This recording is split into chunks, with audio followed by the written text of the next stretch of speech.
Okay, so to be quite honest, if you follow us on Instagram, or you're Oliver, or you're living in my bedroom walls, you'll know that I already filmed this video.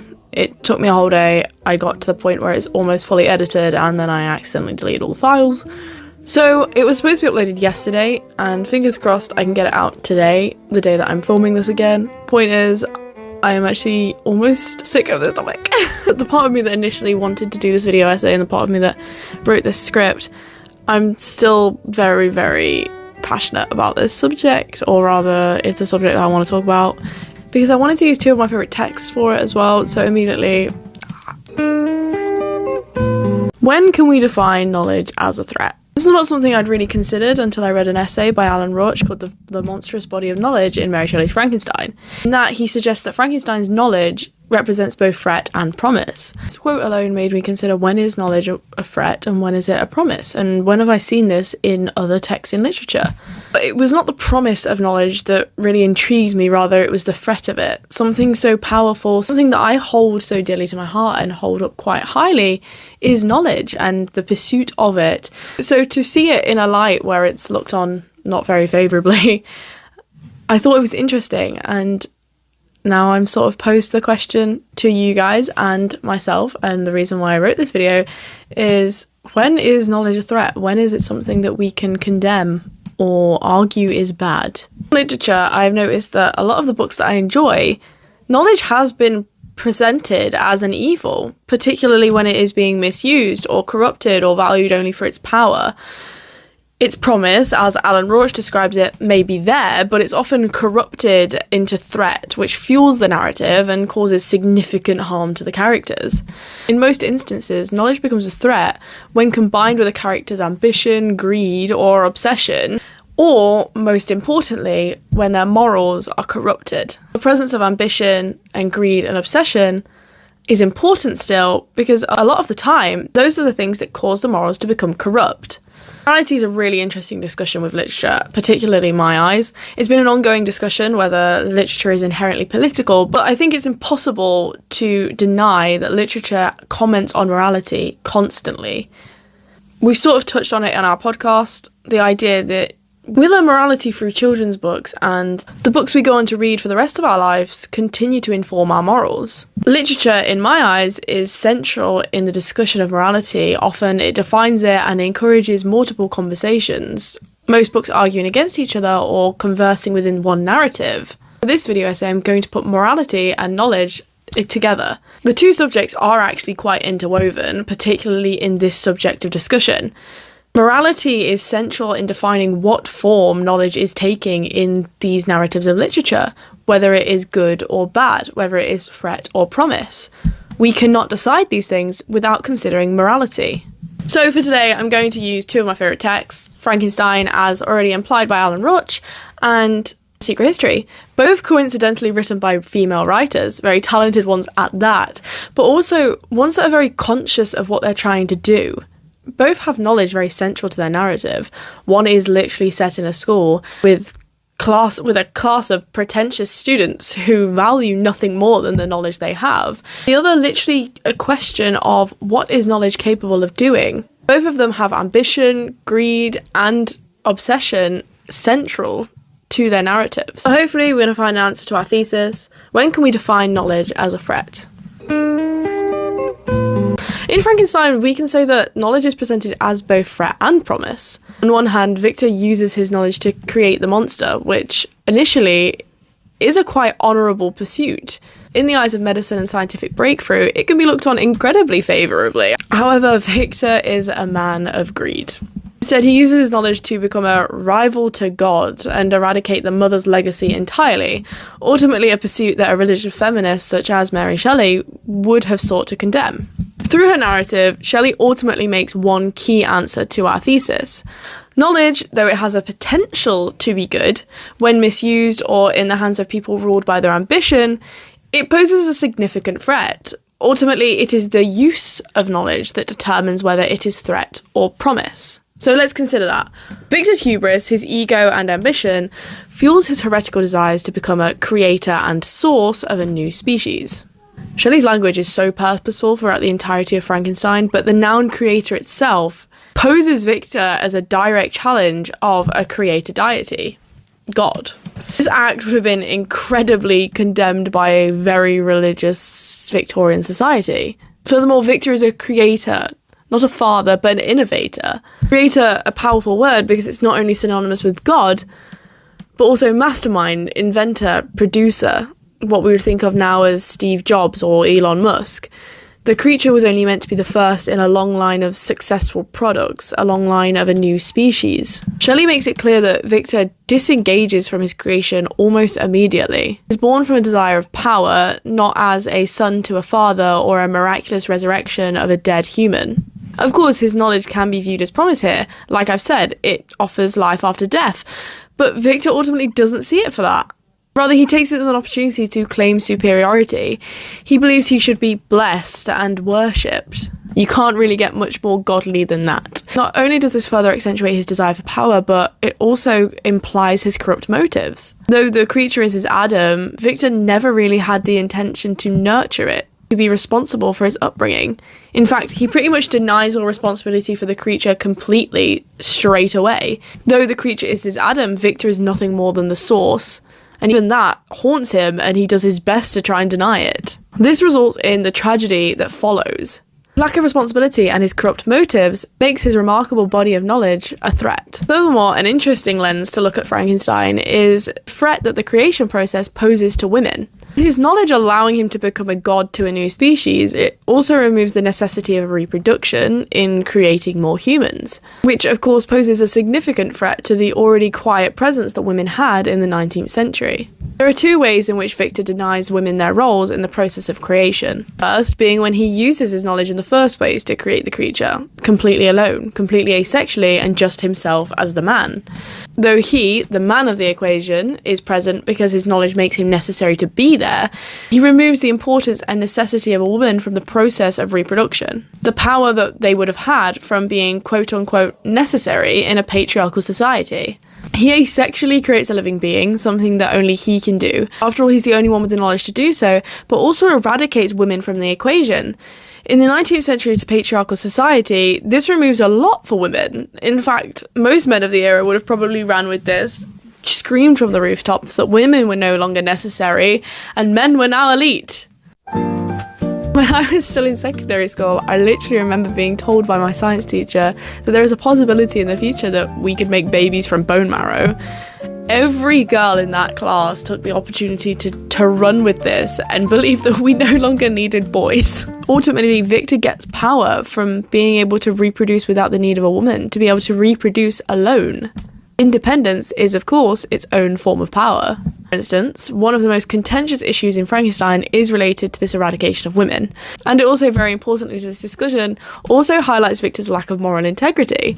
There is one act in the text that ultimately causes the death of two female characters.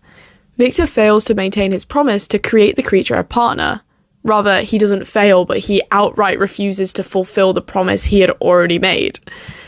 This one act not only kills the creature's partner, but also results in the death of Elizabeth. Victor further attempts to eradicate the role of women, or rather the importance of women, when he denies the creature a female companion. He refuses to make a female of his new species. The species only has men. His violent tearing of the thing, upon realizing that the two will likely reproduce, prevents Victor from truly achieving his initial desire, that is, to make a new species. Without reproduction, he makes it impossible to do so.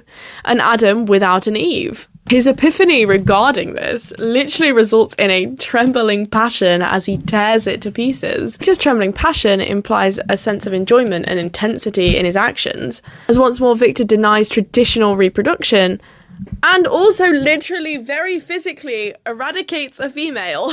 Now, it's no secret that Shelley had feminist views. In fact, I've heard many times her mum be referred to as one of the first feminists. And this feminist perspective is quite interesting to consider when looking at how knowledge is presented as a threat and criticised in the hands of men. Shelley identifies the relationship between the corrupted use of knowledge and its presence as a male artefact in the 19th century. Victor uses his knowledge to further diminish the role of women and cement the independence of men. He also becomes an asexual creator, which is even closer to God. We've already sort of touched on that Victor's morals are incredibly questionable. He's an incredibly fluctuating character. In the eyes of a 19th century audience, Victor's moral integrity will be questioned. He's attempting to mimic God, an act that is literally a form of blasphemy. In addition, Victor's knowledge is also used to promote toxic patriarchal values. This further corrupts the promise the knowledge may have offered, particularly in the eyes of feminists or women in general. Ultimately, Shelley shows us that Victor only values his knowledge for one thing. It offers him the power of a god. As a result, Victor's knowledge is corrupted into threat and also becomes responsible for the multiple acts of violence and death that occur through the rest of the text. Fervently criticised by Shelley, his dangerous knowledge is met with justifiable consequences. The consequences that follow are a result of falling with Mother Nature and challenging God. So let's consider this in the Secret History. Tart portrays the destructive nature of knowledge when it is combined with an unhinged obsessive desire for immortality and, quite central to the novel, the control of beauty. I would argue that the control of beauty is one that the gods have. Arguably artists too, but one key line in The Secret History, and one that will be mentioned later on in this essay, is death is the mother of beauty. Death itself, ultimately the act of a god. Back to Henry. Henry's knowledge of classical studies fuels his desire to live in the past and experience life outside the prison of mortality and time. Rich boy suffering. A luxury ultimately only a god has. To describe mortality and time as a prison implies how limited Henry does feel. Using the promise of his knowledge, Henry believes he can break free from that, using his knowledge of Dionysian rituals in particular, to embark on a journey of being reborn. Time and mortality are not the concerns of gods, they're not trapped by these concepts, and so Henry hopes that using his knowledge, he can achieve this freedom too. However, in this pursuit of godliness, he kills someone. The innocent death of the farmer is Tart criticising Henry's misuse of his knowledge. She shows the consequences of the ambition to mimic God by confronting the readers and Henry with the death of an innocent man.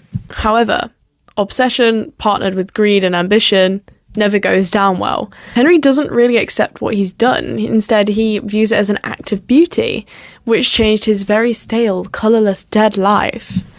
Tart lists these adjectives highlighting his obsession, the obsession that is born from the act of the murder. Henry, death is the mother of beauty, and the act of killing makes him feel alive. He even goes on to describe it as necessary, speaking with the wisdom and calm of an omniscient god who's explaining his rules of life to his mere mortals. Henry detaches himself from the severity of the actual act that leads him to the epiphany that life can be better. I mean, we can all agree that killing is bad, I hope, but through doing it, there is a tiny example that knowledge offers promise.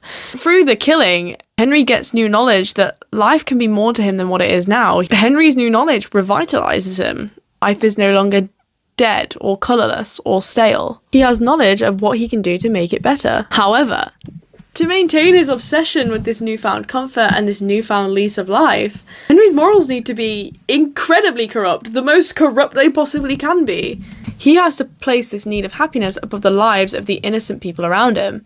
Ultimately, Henry is achieving the status of a god as he then goes on to gain control over life and death.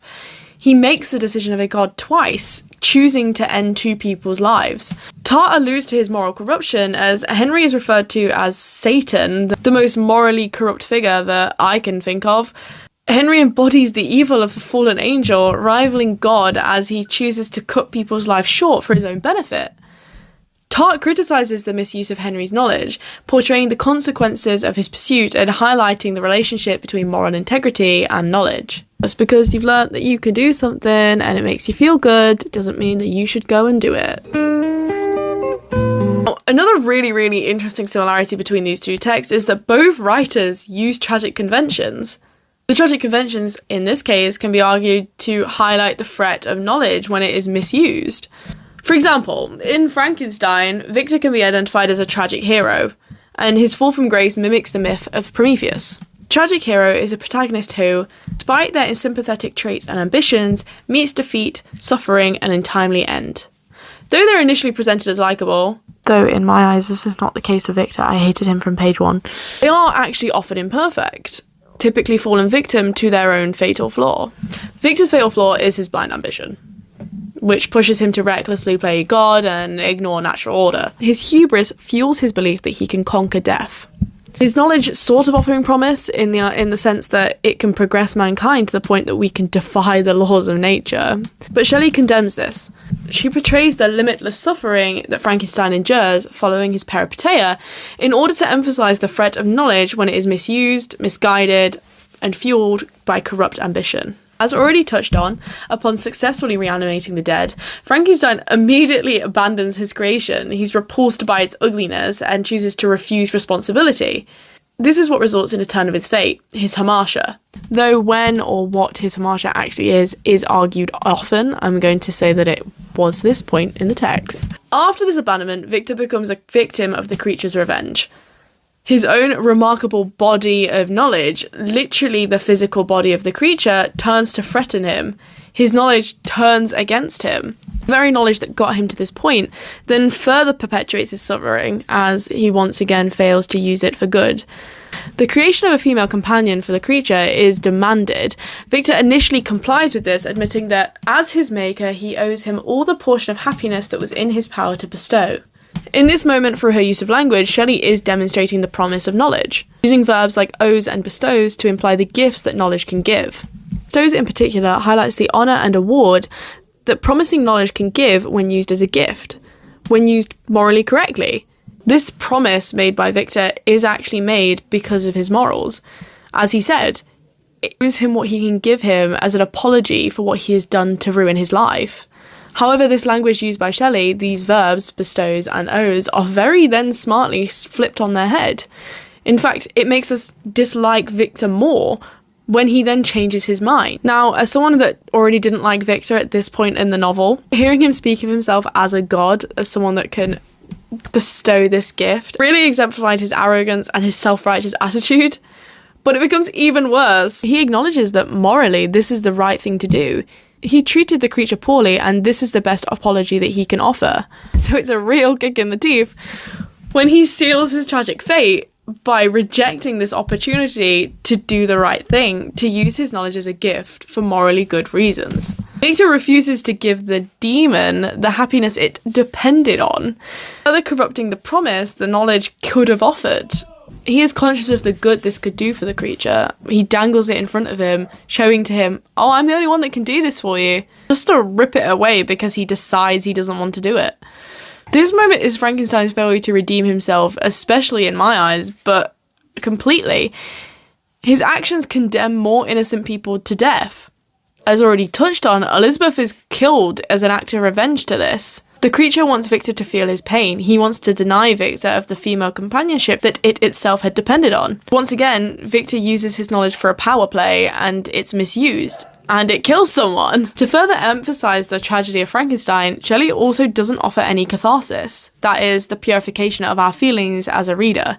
No matter who we're rooting for, neither Victor nor the creature actually achieve what they wanted.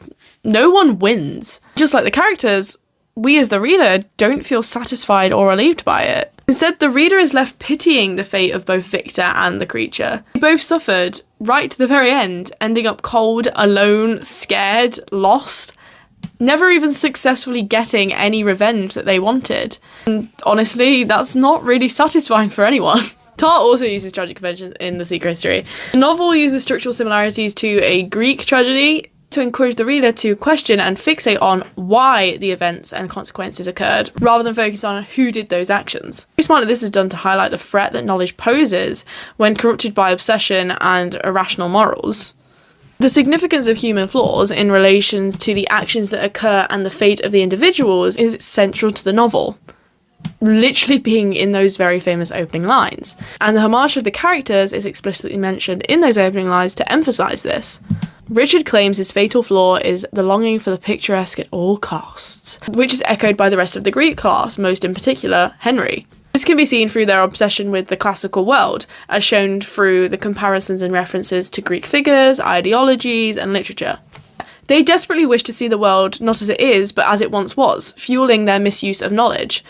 They deny their lives in modernity. This denial of modern reality is seen through Henry's ignorance of current events, such as his lack of awareness, very comically, that man had walked on the moon.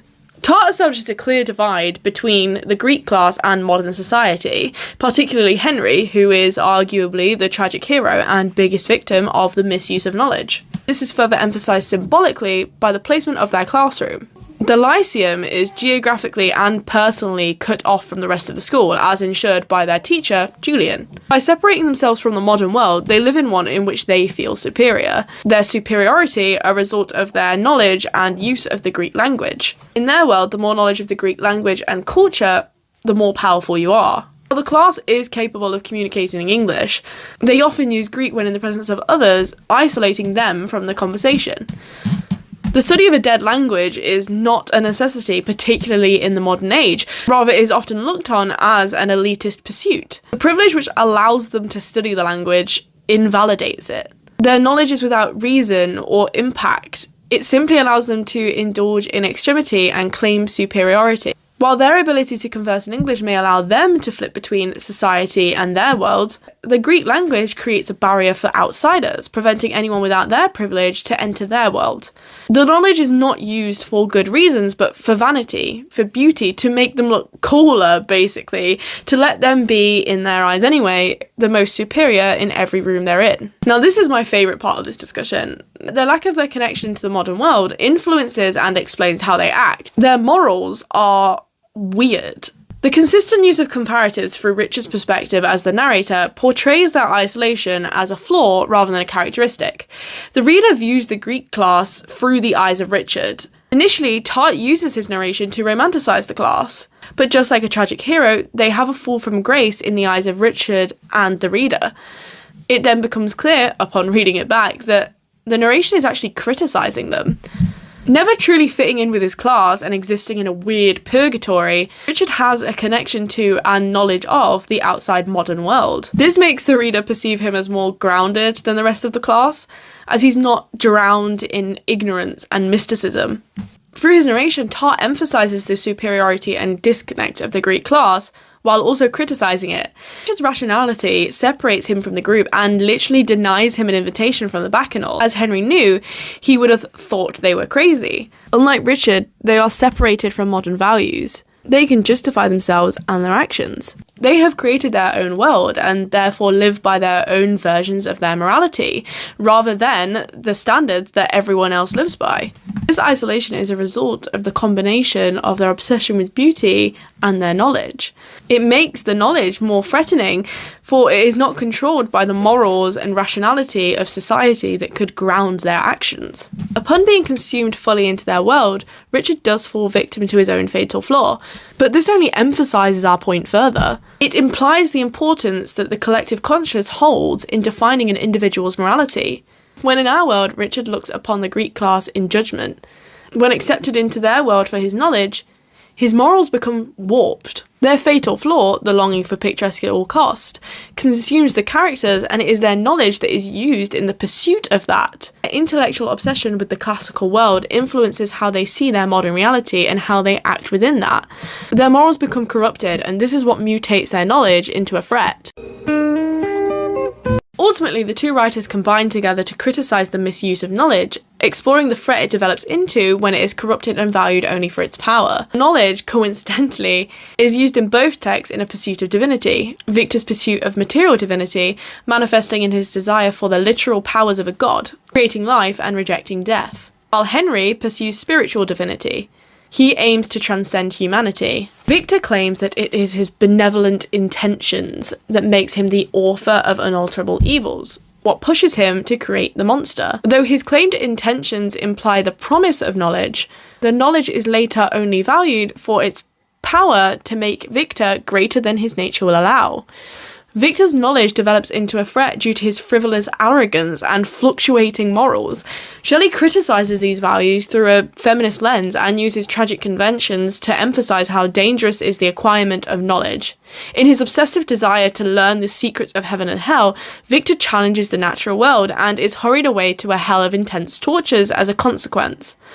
His downfall is fueled by his own actions and lack of rationality. Donna Tartt's criticism of obsession and its toxic relationship with knowledge mirrors the views of Shelley. Henry's desire for power is rooted in his superiority complex, allowing him to justify cold-blooded murder as a redistribution of matter. Henry uses his knowledge of the classical world to grasp at the powers of a divine being. He wants to transcend humanity through things like the Bacchanal and control over death. Much like Victor, Henry's belief in his own superiority and entitlement to power, combined with his obsessive nature, results in the misuse of his knowledge. Hart uses aspects of tragedy, such as the fall from the romanticised view of the reader, to emphasise that the tragic downfall is indeed caused by his knowledge. Both writers explore the morally correct use of knowledge, showing the reader of the promise of knowledge, but demonstrating how its misuse can quickly evolve into threat. Ultimately, the two texts do serve to answer our thesis.